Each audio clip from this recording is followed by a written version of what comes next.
E aí pessoal, professor Edson Neto aqui, e hoje a gente vai conversar um pouco sobre a importância da correta interpretação da análise do solo e recomendação de fertilizantes e corretivos.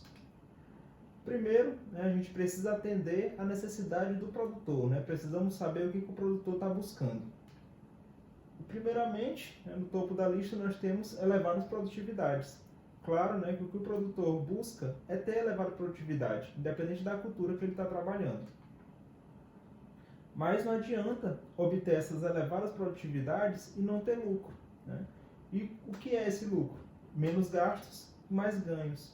Gastos com o quê? Gastos com implementos agrícolas, gastos com insumos e outros. E os ganhos seria a produtividade. Então não adianta de nada o produtor ter uma elevada produtividade e muito gasto com insumos. Então tem que ser o encontro aí entre menos gastos e mais ganhos. E além disso, a sustentabilidade. Não adianta o produtor alcançar um lucro atrativo, um elevado lucro, e não alcançar a sustentabilidade. Pensando em quê? Pensando na sustentabilidade do solo, quanto mais tempo aquele solo vai poder ser utilizado para a agricultura, pensando no meio ambiente como um todo, pensando nos rios, pensando também na atmosfera. E por fim, o que o produtor busca é profissionais que proporcionem. Proporcionem o quê, professor? Proporcionem esses 3 pontos que a gente citou anteriormente. Elevar as produtividades, lucro e sustentabilidade. Então o produtor ele busca profissional que possa proporcionar isso para ele. E como é que eu posso alcançar, eu como profissional, posso alcançar elevadas produtividades? Com a adoção do pacote tecnológico. Como vocês já devem ter ouvido falar, mas o pacote tecnológico é o que chegou para a gente aí na Revolução Verde. E o que seria esse pacote tecnológico de forma resumida? É o preparo inicial do solo, com a aração e a gradagem. Depois, a calagem, que entra no que a gente estava falando dos corretivos, a calagem é para corrigir a acidez do solo. A gessagem, para precipitar o alumínio e fornecer enxofre. Com a calagem, além de corrigir a acidez, a gente vai fornecer cálcio magnésio. A adubação de correção, a adubação para fornecer os demais nutrientes que não foram proporcionados com a calagem e com a gessagem.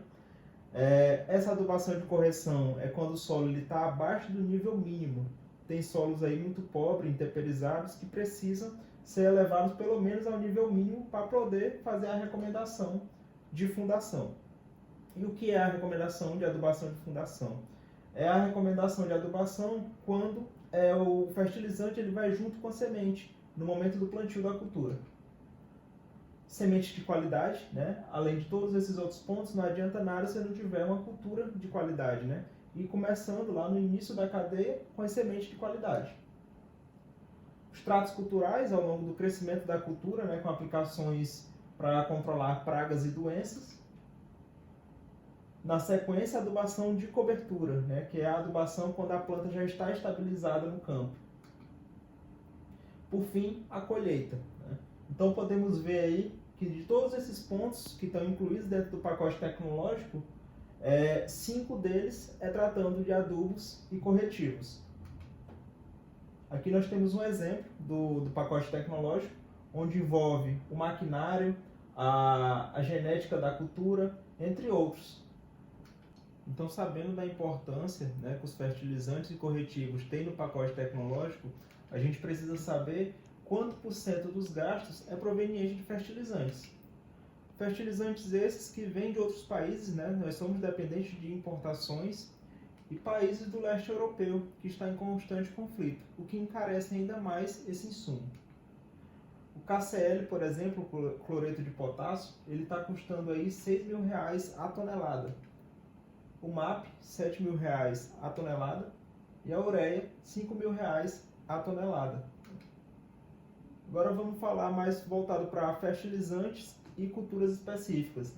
A soja.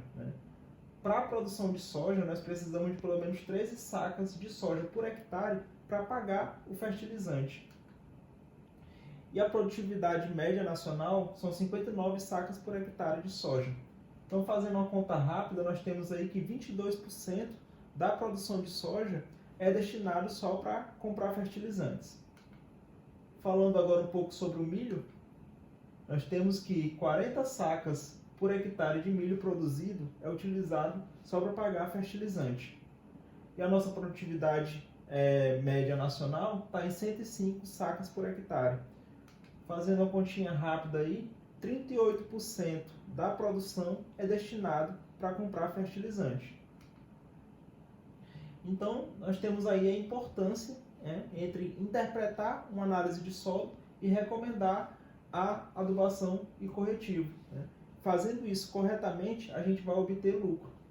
A interpretação é o início. Primeiro de tudo, a gente precisa interpretar corretamente para poder adubar corretamente.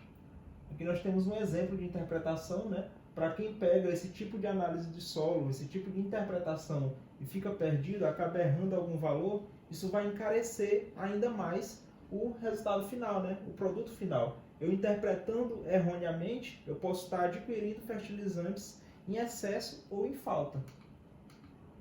A recomendação é o meio, primeiro eu interpreto, depois eu recomendo. Aqui nós temos um exemplo de recomendação de adubação, onde nós temos aqui fertilizante, as doses, a fonte, no caso aí a fonte nitrogenada, fosfatada e potássica, sendo de fundação e de cobertura. E o lucro é o fim. Interpretando e recomendando corretamente, a gente vai obter o lucro.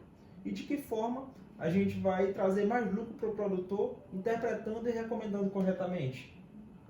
Nós temos aqui esses valores, apresentados anteriormente. 22% da produção de soja é destinada a fertilizante, 38% da produção de milho é destinado a fertilizante. O nosso objetivo é reduzir essa porcentagem. Como é que eu posso reduzir essas duas porcentagens? Interpretando e recomendando corretamente. O produtor não vai comprar o fertilizante nem a mais e nem a menos, certo? Obrigado, pessoal.